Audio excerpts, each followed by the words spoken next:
আসসালামু আলাইকুম এভরিওয়ান, আশা করি সবাই ভালো আছেন, সুস্থ আছেন। ওয়েলকাম করছি আমার নতুন একটা ব্লগ ভিডিওতে। বেশ কয়েকদিন থেকেই ভাবছিলাম একটু পাহাড় দেখতে যাব। যেহেতু পাহাড় আমার বাসা থেকে খুব একটা দূরে নয়, তাই বাইকে করে যে কোনো সময়ই যাওয়া যায়। সমস্যা হলো এখানকার ওয়েদার, কারণ যেহেতু পাহাড়ি এলাকা যে কোনো সময়ই বৃষ্টি চলে আসে।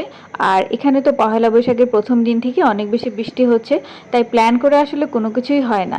বেশ কয়েকদিন থেকেই আমার হাজব্যান্ডকে বলছিলাম আমাকে একটু পাহাড়ে নিয়ে চলো, পাহাড়ে নিয়ে চলো, কিন্তু এই বৃষ্টির জন্য আসলে কোথাও যাওয়া হচ্ছিল না। তো সেদিন ছিল শুক্রবার, সকালেই প্ল্যান করে রেখেছিলাম আজকে যদি বৃষ্টি হয় তারপরেও বের হব।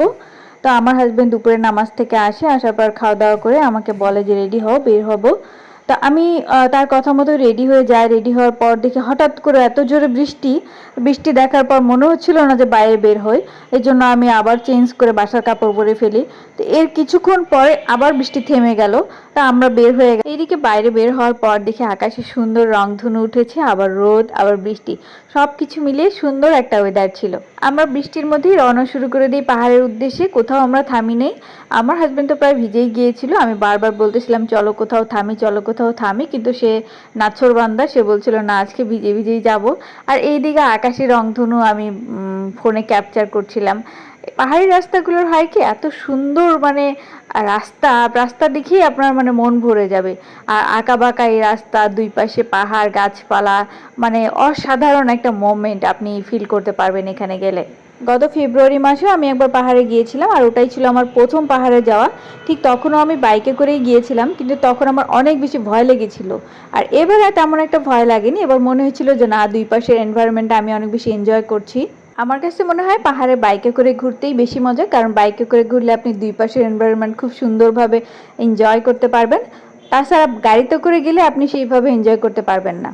তা আমি এখানে দুই পাশের সিনারিও ক্যাপচার করছিলাম, গরু মানুষ, মানে সব কিছু মিলিয়ে একটা পাহাড়ি রাস্তা যেমন হয় আর কি। মেইন রাস্তা থেকে আমরা যখন পাহাড়ের ভিতরের রাস্তাগুলিতে ঢুকলাম তখন এখানে একদমই বৃষ্টি ছিল না।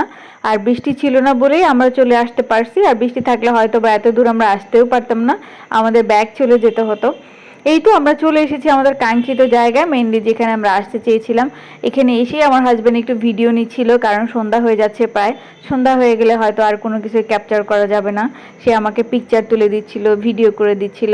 পাহাড়ি জুমঘরগুলো দেখতে দূর থেকে অনেক ছোট ছোট মনে হয়, কিন্তু কাছে যাওয়ার পর মনে হয় এগুলো আসলে এতটাও ছোট না। জুমঘর আমার অনেক বেশি ভালো লাগে। এখানে বেশ কয়েকটা জুমঘর ছিল, কয়েকটা জুম ঘরে গেস্ট ছিল আর কয়েকটা একদমই ফাঁকা ছিল। তো আমার প্রথমে সন্দেহ ছিল যে তারা আমাদের কি এখানে উঠতে দিবে কিনা, মানে ছবি তোলার জন্য অ্যালাউ করবে কিনা। কিন্তু আমরা যখন উঠে গেলাম তারা তেমন কিছু বলেনি। আমরা ছবি তুলেছি, ভিডিও করেছি, তারা তেমন কোনো কিছু রিয়্যাক্ট করেনি। আমি তো বারবার শুধু এই জুম ঘর থেকে ওই জুম ঘর, ওই জুম ঘর থেকে আরেকটা জুম ঘর, এভাবে দৌড়োদৌড়ি করছিলাম। কারণ আমি এর আগে পাহাড়ে আসলেও এইভাবে জুম ঘরের মধ্যে ওঠা হয়নি কখনো। এইবারই হচ্ছে ফার্স্ট টাইম যে আমি জুম ঘরের সামনের যে বাড়তি অংশটা আর কি, যেটাকে আমরা উঠোন হিসেবে বলতে পারি, সেইখানে আমি প্রথমেই উঠেছি।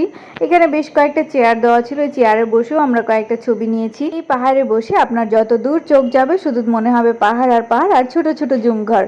তবে জুমঘরের যে ওনারা তারা অনেক বেশি ফ্রেন্ডলি ছিল, যেহেতু আমরা এগুলো ভাড়া নেই নাই, আমরা শুধু এসেছি একটু ভিজিট করব, ছবি তুলব, ভিডিও করব, তবে তারা তেমন কিছুই বলে নাই। রাস্তার পাশের যে জুমঘর আছে সেগুলোর থেকে পাহাড়ের মাঝখানের যে জুমঘর সেগুলো একটু এক্সপেন্সিভ।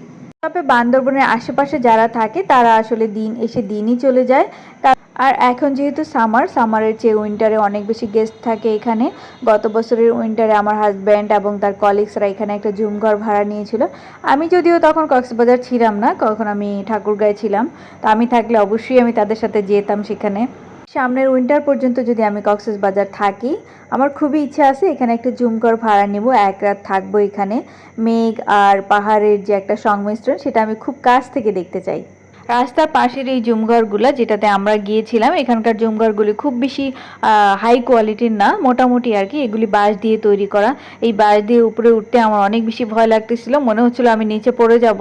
তা আমরা এখানে খালি যে জুমঘরগুলো যেগুলোতে গেস্ট ছিল না সেগুলিতে আমরা উঠে উঠে দেখেছি, পাহাড় দেখেছি, গল্প করেছি, ছবি তুলেছি, ভিডিও করেছি। এভাবে আমরা আমাদের সময়টা স্পেন্ড করেছি। এখান থেকে একদম নিচ থেকে যে গাড়ি উঠে উপরের দিকে, এইটা খুব সুন্দর লাগে দেখতে। আমার এই ভিডিওর মোস্ট ইন্টারেস্টিং পার্ট হচ্ছে আমরা যেখানে গিয়েছিলাম সেখানেও একটা কাপল গিয়েছিল, তাদের একটা সুন্দর বেবিও আছে। তারা আমার হাজব্যান্ডকে বলছিল তাদের একটা কাপল পিকচার তুলে দেওয়ার জন্য। তারপর তারা আমাদের সাথে গল্প করে, আমাদের বাসা কোথায়, কোথায় পড়াশোনা করেছি, আমার হাজব্যান্ড কী করে, সব কিছু শুনছিল। আফটার কনভারসেশন আমরা শিওর হই যে আমরা যেখানে থাকি তারাও ঠিক সেম জায়গাতেই থাকে, মানে আমাদের পাশের বিল্ডিংয়েই তারা থাকে। তো তাদের সাথে কথা বলার পর আমরা চলে আসি, যেহেতু সন্ধ্যা হয়ে গিয়েছে। আমরা তো মোটামুটি অনেক ভয়ে ছিলাম যে বৃষ্টি নামে কিনা, কারণ বৃষ্টি নামলে ফিরতে আমাদের অনেক বেশি কষ্ট হয়ে যাবে। তো আল্লাহর রহমতে বৃষ্টি নামে নাই, আমরা খুব সুন্দরভাবে বাসায় চলে এসেছি। তো আজকের ভিডিও আমার এই পর্যন্তই, দেখা হবে অন্য কোনো ভিডিওতে। সেই পর্যন্ত আপনারা সুস্থ থাকবেন, ভালো থাকবেন, আর আমার চ্যানেলটি সাবস্ক্রাইব করবেন, কমেন্টস করবেন, লাইক করবেন। Thank you so much for watching my video. Allah হাফেজ।